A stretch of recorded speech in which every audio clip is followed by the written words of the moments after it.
Hey guys, it's Boo Boo Berry. Today we are going to talk about how to equip and purify cursed items.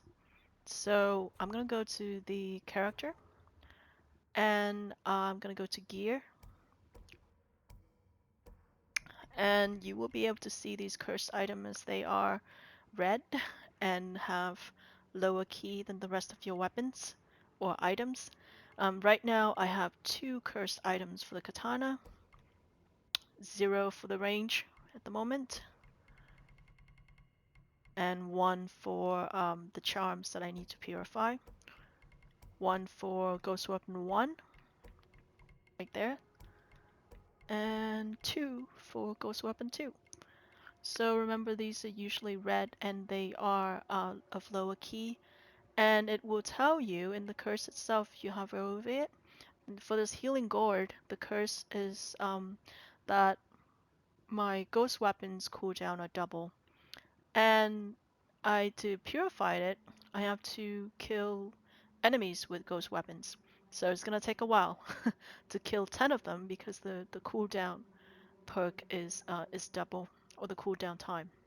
So for instance, this one is when you set fire to enemies, you are also set on fire. So while you're on fire, you have to kill um, 25 enemies. The thing is different. You don't have to. Most of the curses are not bound to a specific class, except for, let me see, for this one charm, except for class specific charms like Ronin, Samurai, Hunter, and Assassin. Otherwise, all the other items can be purified by any classes. And so you will need to choose, um, a class that would be better suited to purify that ritual. For instance, I have this moon katana right here, where the curse is that my health will drain slowly whenever an enemy sees me. So the best class to do this would be an assassin, because I can vanish and I'm less likely to be detected. So that's what I'm going to do. I'm going to use the assassin to purify this curse. And as you can see, I tried to do this already. I purified. I killed 2 enemies with this. Um, but before we go further, I want to talk about what the curses are, what the purification points are used. So once you have purified a curse and you claim the purification point, you're gonna see the purification points up top, where there's a sword with a little mandala around it. It says 3 points. That means that I have purified 3 cursed katanas. Um, if you go down to range, I don't have any cursed items right now, so I don't have any purification point. For charms, I have 3 so far. So after this one, I'm gonna have 4. This one I have 2, and this one I have 2. Now, what the points can be used for is, let's say I have a bound item, right? It can be used to unlock the second mastery challenge slot, the second perk um, on your gear after you've completed all of the mastery challenges, which will put your gear up to 120. So you can see here for the forbidden medicine, I was able to get it to 120 key, and after that, I will have to use, or I did use, a purification point to unlock the assassin, the second perk. Now to reroll, if I want to change it to flash bomb, I will need to use another purification point, because it won't take blessings, honors, or shrine, or any of that stuff. So the purification point are used to unlock um the fourth perk on your gear, or to reroll them. Okay? So, and also to bypass challenges. I'll show you. Sorry, all over the place here.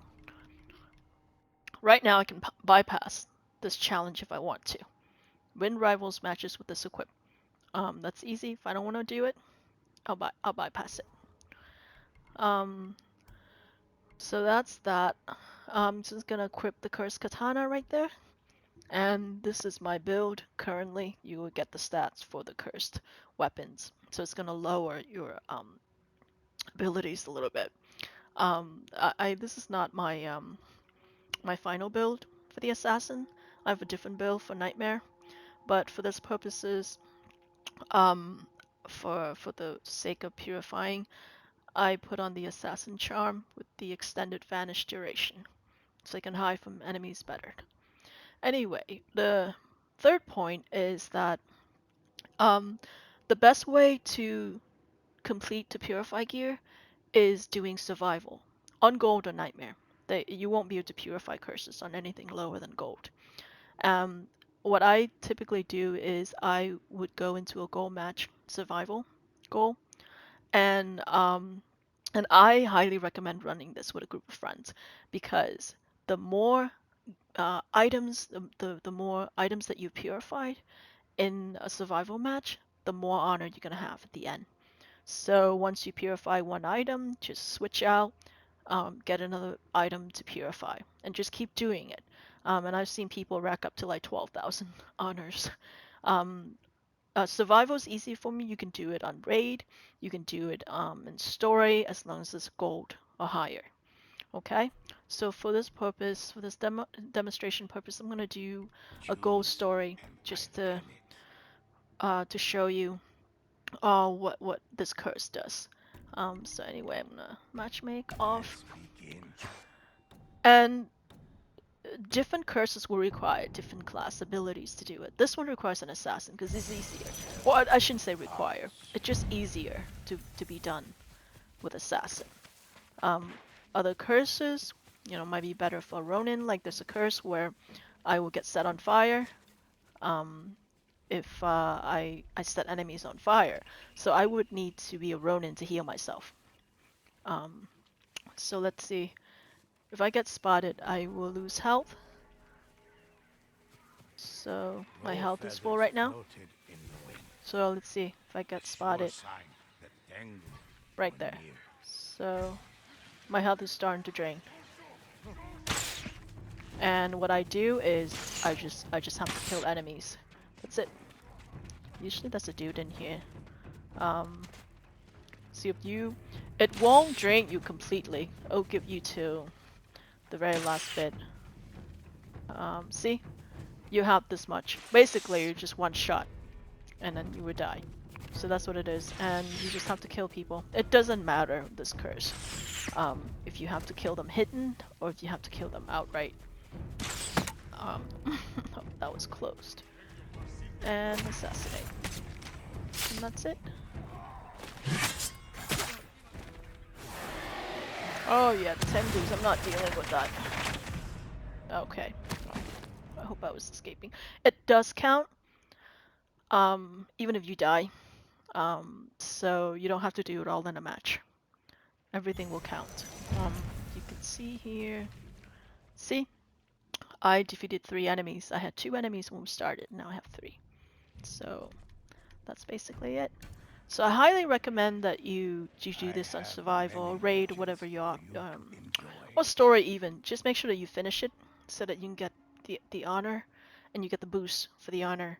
We got like 725% boost because we were purifying like 5-6 items in a match. So that's it. Have fun, enjoy. Remember to hoard. By the way, there are some curses or also mastery challenges will require you. Some mastery challenges will require you to dismantle legendary gear. So I highly recommend that you keep purification points just for those curses. I mean, unless you have a lot of legendary gear. I do, but I don't want to dismantle any of this. So that's that. Thank you so much for watching, and I will see you next time.